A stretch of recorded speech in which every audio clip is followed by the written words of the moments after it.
Assalamu alaikum wa rahmatullahi wa barakatuh. Muchos cristianos creen que la Biblia es un libro que fue definido desde el principio y que desde entonces sigue igual, que solo hay una Biblia para todos los cristianos porque es la palabra de Dios y por lo tanto es impensable creer que haya podido ser manipulada y alterada a lo largo de la historia. ¿Es eso cierto? En este vídeo os voy a mostrar la realidad sobre las Sagradas Escrituras, concretamente el Nuevo Testamento. De acuerdo con el Diccionario Bíblico de Harper, el canon del Nuevo Testamento tiene también una historia compleja y desigual. Ninguna lista canónica apareció antes de alrededor del año 150. John Reumann, en su Variedad y unidad en el pensamiento del Nuevo Testamento, comenta: el canon como colección se hace más problemático cuando uno ve cuán variados son los escritos que han sido incluidos, y cómo algunos de los que fueron excluidos no son en forma alguna intrínsecamente inferiores en estilo o posteriores en fecha, o cuánto difieren las opiniones sobre algunos de estos escritos en los siglos patrísticos. Graham Stanton agrega: la Iglesia temprana mantuvo 4 evangelios, a pesar de la vergüenza que ocasionan sus diferencias. Sin embargo, la Nueva Enciclopedia Católica declara: todos los libros del canon son inspirados, pero se debate si existe o pudo haber existido algún libro inspirado que, debido a su pérdida, no esté en el canon. La Iglesia no ha resuelto la cuestión. La opinión más general es que algunos libros inspirados probablemente se han perdido. Pero, ¿por qué esta sospecha inesperada de que algunos de los libros pudieron haberse perdido? Resulta que también hay evidencia bíblica para ello. Por ejemplo, en los siguientes pasajes, 1 Corintios 5:9 y también 2 Corintios capítulo 2 del 3 al 9, capítulo 7 del versículo 8 al 12, describen 2 cartas paulinas que han desaparecido. Sobre 1 Corintios 5:9 podemos leer lo siguiente en los comentarios de ciertas Biblias. Aquí os pondré un par de ejemplos. Por ejemplo, en la Biblia de Estudio Andrews comenta lo siguiente: carta ahora perdida o tal vez preservada parcialmente en 2 Corintios capítulo 6. Otro ejemplo sería el comentario del Libro del Pueblo de Dios, Biblia Católica. En una carta anterior, alusión a una carta que Pablo escribió a los corintios durante su permanencia en Éfeso.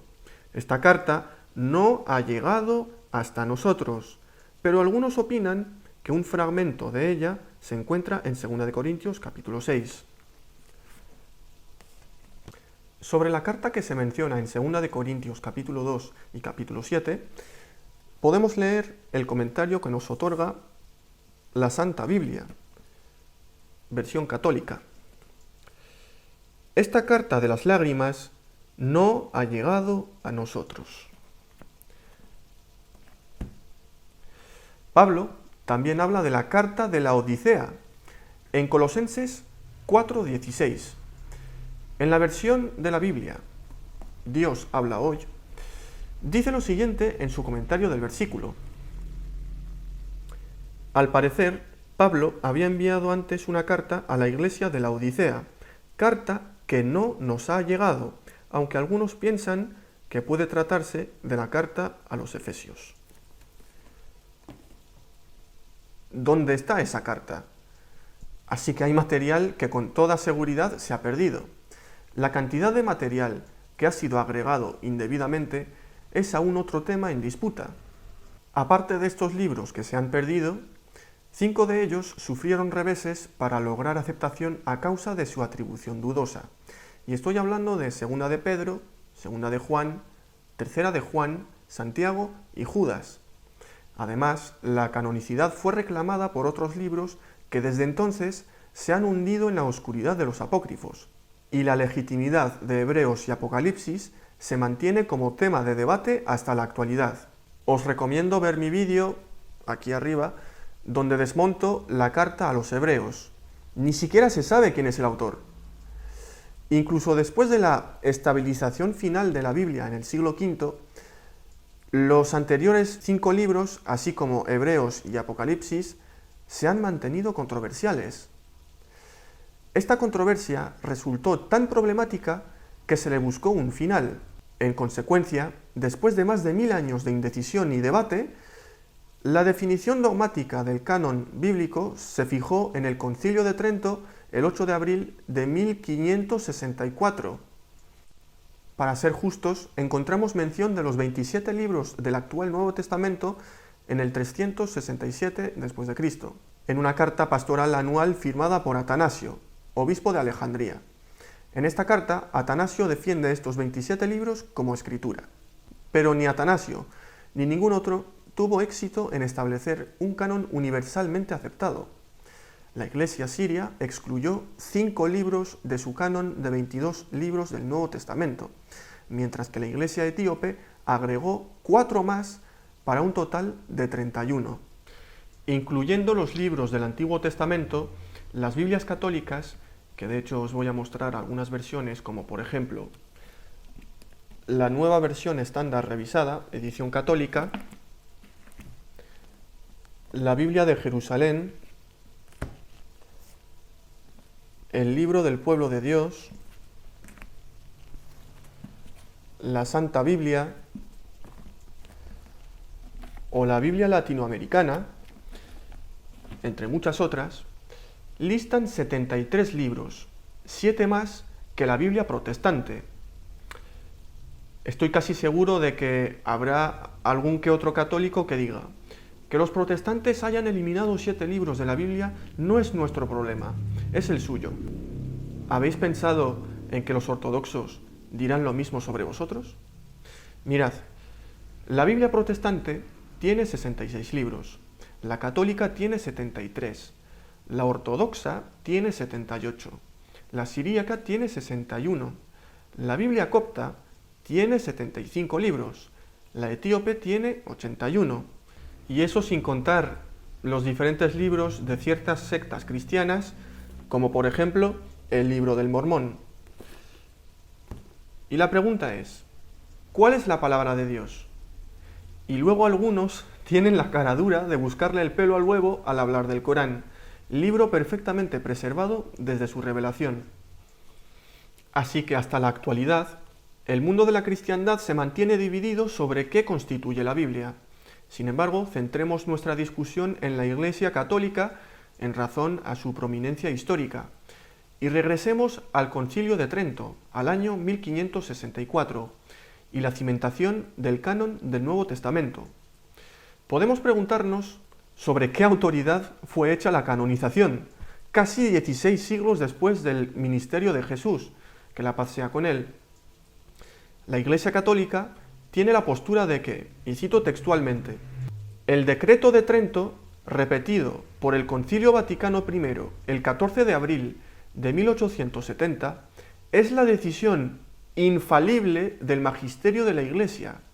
En el decreto, ciertas secciones deuterocanónicas, sin duda auténticas, también están incluidas en los libros.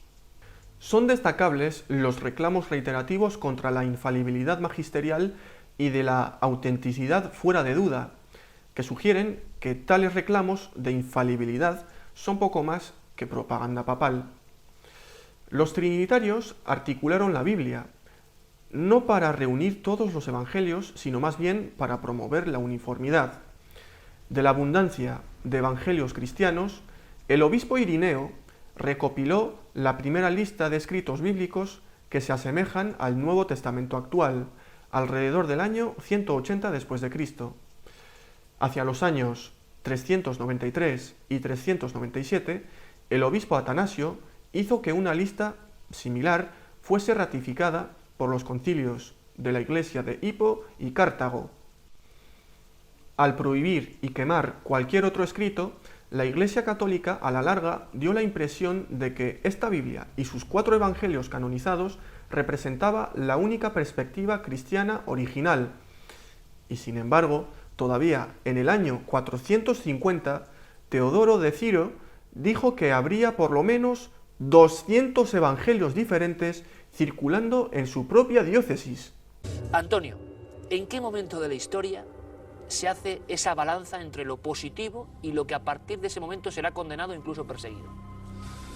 Pues en realidad no se puede decir que es en un momento, porque la formación de la lista de libros sagrados dura muchos años, siglos. Mucha gente no sabe que, por ejemplo, el Apocalipsis en todas las iglesias orientales, por ejemplo, tardó hasta el siglo X, no fue canónico. Y mucha gente no sabe también que la primera declaración por parte de la Iglesia Católica de la lista oficial fue en el Concilio de Trento, a finales del siglo XVI. Esa es la primera declaración. Pero que la Iglesia tuviera una lista, pues yo creo que la forma en torno al 180 y el 200, en 20 años. Pero lo curioso es que, ya lo he dicho en algunas ocasiones, la Iglesia no ha dejado ni un solo documento. Esto sí que es un misterio. Es como si hubiera dicho, ahora voy a dejar aquí un enigma. No hay ni un solo documento que nos diga en qué momento, ni en qué sitio, ni por qué acto, ni por qué política, ni por qué no política se hizo la lista de libros sagrados. Yo lo único que puedo decir es que hacia más o menos el 180, Ireneo de León escribe una obra impresionante contra las herejías en 5 grandes libros, y el canon suyo, y él dice ya que es una lista sagrada, tiene 27 libros, de los cuales 23 son los mismos que hoy son canónicos. Antonio, una cosa simplemente, ¿cuántos apócrifos puede haber hoy? ¿Cuántos pueden quedar por descubrir? Porque muchos estudiosos pensáis que hay mucho material todavía por descubrir. ¿Qué dices, de apócrifos todos o solamente evangelios? Apócrifos. Yo no sé, puede haber 200 apócrifos aproximadamente. ¿Hay más material herético que oficial? Mucho más. No Infinitamente no deja de ser curioso. Lo que he aprendido es que la gente hoy en día cree que el cristianismo es X, una cosa perfectamente definida, a la que se llegó sin ninguna duda. Y sin embargo, cuando uno va a estos primeros tiempos que hoy estamos recreando, el batiburrillo de creencias, de discusiones, de ritos de todo tipo, algunos escandalosos, de personas que eran cristianas, nos demuestran que era un mundo en permanente cambio. Antonio.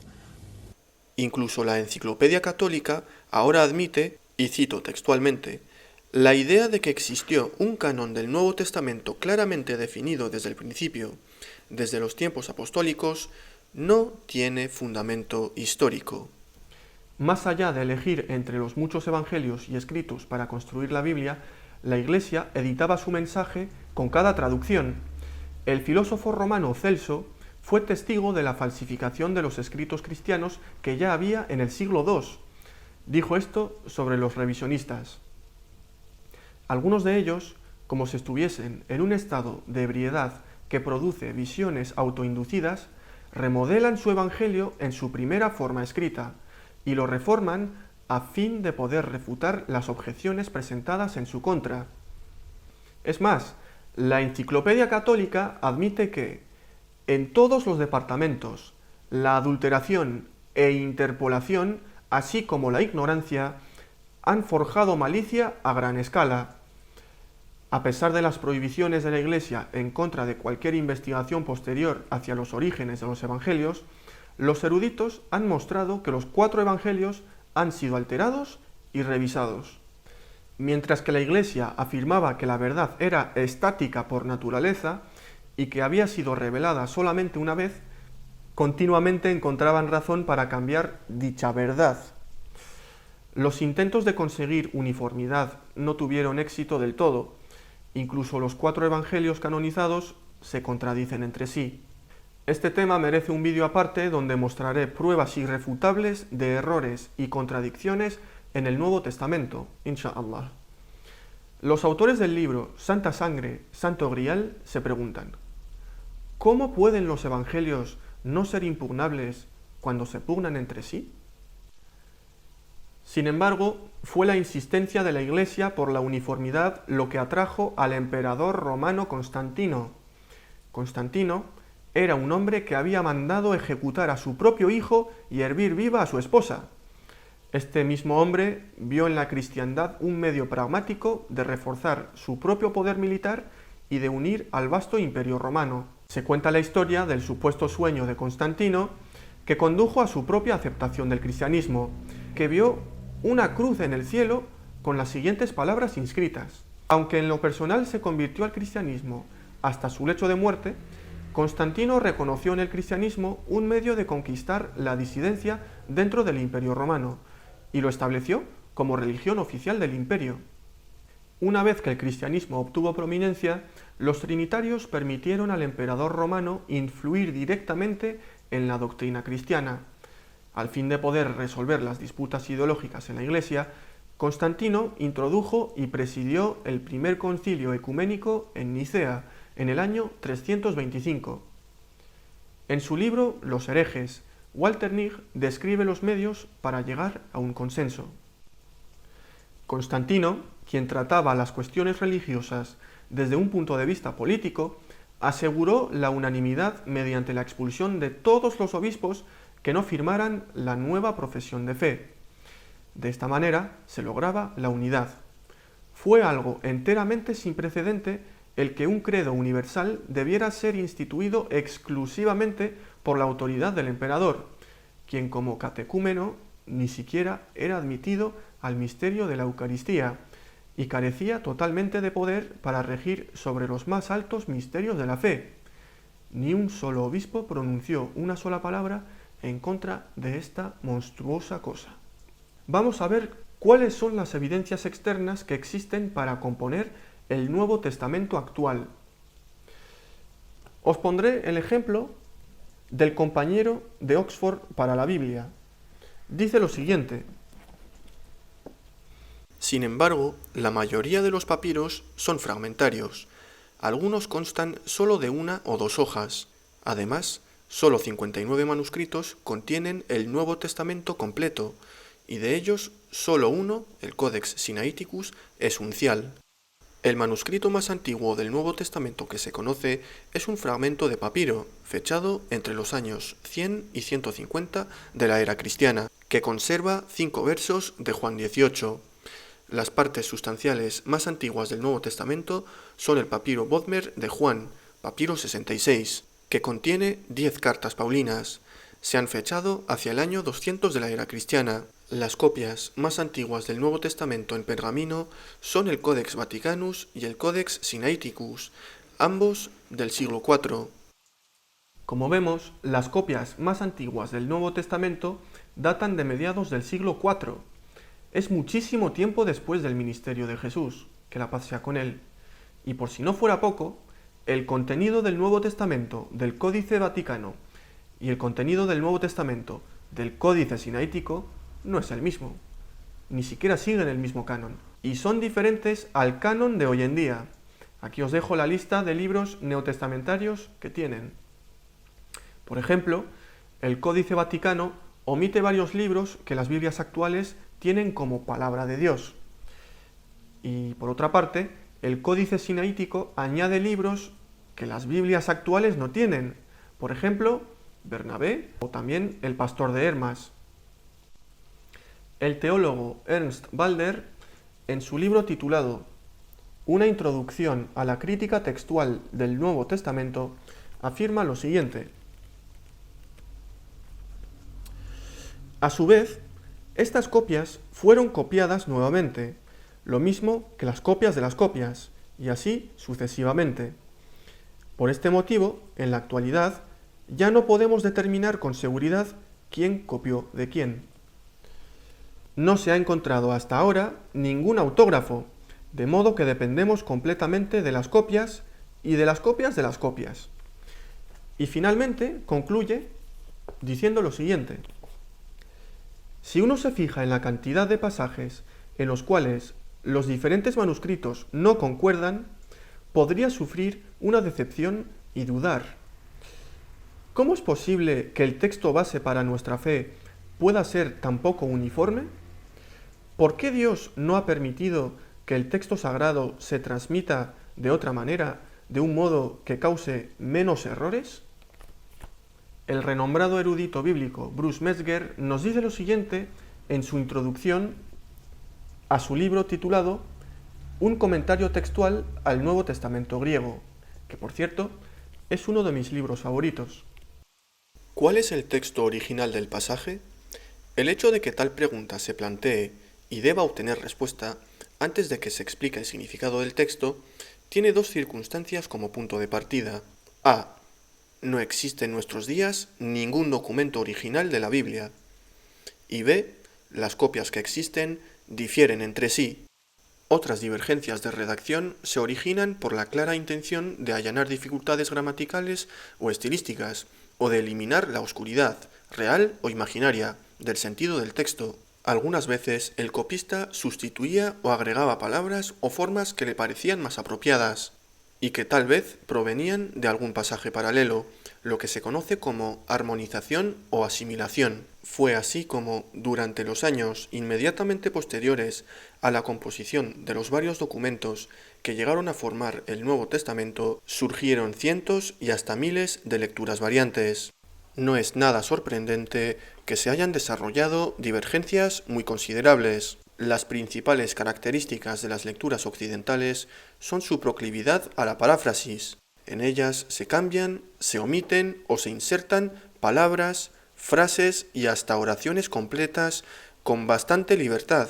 La forma bizantina del texto griego se había reproducido en todas las primeras ediciones impresas. Se había desfigurado por la acumulación a través de los siglos de una miríada de alteraciones de copia, la mayoría de poca monta, pero otras de considerables consecuencias. De los casi 5.000 manuscritos griegos de todo el Nuevo Testamento, o parte de él, que hoy se conocen, no hay dos que concuerden del todo en sus particularidades. Sigamos con el compañero de Oxford para la Biblia. El primer Nuevo Testamento griego impreso fue el volumen 5 del año 1514 de la Biblia Políglota Complutense, patrocinada por el cardenal Jiménez de Alcalá, España. Sin embargo, el Papa no concedió permiso para publicarlo hasta 1520. El primer Nuevo Testamento griego publicado, editado por Erasmo de Róterdam y publicado por Johannes Froben de Basilea en 1516, se basó en unos pocos manuscritos muy tardíos. Para el libro del Apocalipsis solo se disponía de un manuscrito griego, al que le faltaban los últimos 6 versículos. Para ellos, Erasmo tradujo la Vulgata latina a lo que él suponía que debía ser el texto griego. Este texto del Nuevo Testamento, basado en manuscritos tardíos y a veces imperfectos, se convirtió en el llamado Textus Receptus, o texto recibido. Solo a finales del siglo XIX, una vez que se dispuso de manuscritos del Nuevo Testamento mucho más antiguos y superiores, los estudiosos pudieron producir ediciones más precisas. Para quienes no lo sepan, la versión Reina Valera está basada en el Textus Receptus. La Reina Valera es la versión de la Biblia más leída del mundo hispanohablante. Es una Biblia protestante, ya que sus últimas revisiones contienen 66 libros. Y aún así, ciertos católicos la consideran aceptable cuando ésta viola todo el canon de la Iglesia Católica. Al estar basada en el Textus Receptus, es inevitable que tenga errores y defectos bastante graves, y está muy lejos de ser fiel a los manuscritos más antiguos. En la Biblia de Estudio MacArthur encontramos una introducción, concretamente una sección escrita por el teólogo Evis Luis Carballosa, el cual nos hace una presentación analítica de la versión Reina Valera, y dice lo siguiente: La dificultad se hace aún mayor debido al número de manuscritos existentes y la de las variantes textuales, es decir, las diferentes lecturas que de un mismo pasaje aparecen en los manuscritos. El número de variantes en el Nuevo Testamento sobrepasa los 100.000. Muchos impugnan el hecho de que los revisores eliminaron las palabras escritas con letras bastardillas. Estos vocablos, así escritos, indicaban que eran suplidos, ya que no se encontraban en los manuscritos griegos, pero eran usados para aclarar el sentido del texto. Por alguna razón un tanto desconcertante, los revisores las suprimieron. Muchos prefieren que no lo hubiesen hecho. Aquí vemos que se admite de que la versión Reina Valera tiene defectos y debilidades. No se niega que haya debilidades en la versión Reina Valera. Incorpora versículos que no están en los mejores manuscritos. No diferencia el uso y significado de ciertos verbos y omite algunas conjunciones que aparecen en el original. Muchos católicos rabiosos han venido a mi canal para vomitar odio e ignorancia en los comentarios.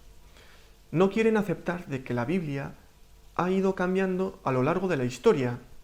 Por ejemplo, el canon de las Biblias católicas de hoy en día no es el mismo que el de 200, 500, 1000 o 1500 años atrás.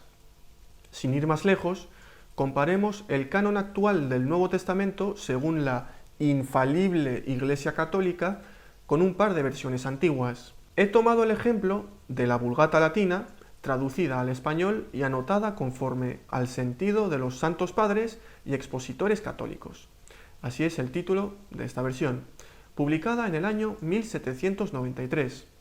Y también mostraré la versión titulada La Sagrada Biblia, Petisco Torres Amat, publicada en el año 1825.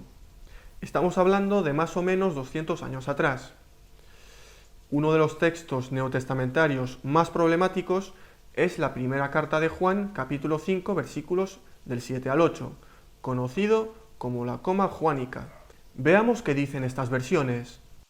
En la Vulgata Latina, que ha sido de toda la vida la versión oficial de la Iglesia Católica, vemos que la coma juanina está incluida en el cuerpo del texto, y en el comentario en el pie de página vemos como la Iglesia Católica acusa a los arrianos de haber intentado eliminar el pasaje, y cito textualmente: un testimonio tan claro y tan expreso que prueba la Trinidad de las divinas personas. Y atentos a lo siguiente: no se puede dudar de su legitimidad después de la definición del Concilio de Trento. Y ahora veamos qué es lo que dice la versión Torres Amat. Como podremos observar, incluye la coma juanina en el cuerpo del texto, como si fuese la palabra de Dios. Y otra vez, en el comentario al pie de página, la Iglesia Católica vuelve a acusar a los arrianos. Los arrianos omitieron en algunos códices este testimonio tan claro y expreso de la divinidad de Jesucristo y de la Trinidad de las personas divinas, y así es que algunos herejes han querido impugnar la legitimidad de este texto. Queda probado de que hasta hace escasos 200 años esto era considerado la palabra de Dios. Sin embargo, en la actualidad, a fecha de subido este vídeo, los católicos y por ende la Iglesia Católica rechazan este pasaje y lo consideran espurio. Veamos qué me dijo el troll católico más tóxico y obsesionado con mi canal sobre este pasaje. Correcto, la famosa coma juánica que los católicos no aceptamos. No queremos nada espurio en nuestras sagradas escrituras. Hemos sido nosotros los cristianos los que advertimos del error y lo eliminamos. Prueba más que suficiente para ver que las sagradas escrituras jamás se han corrompido.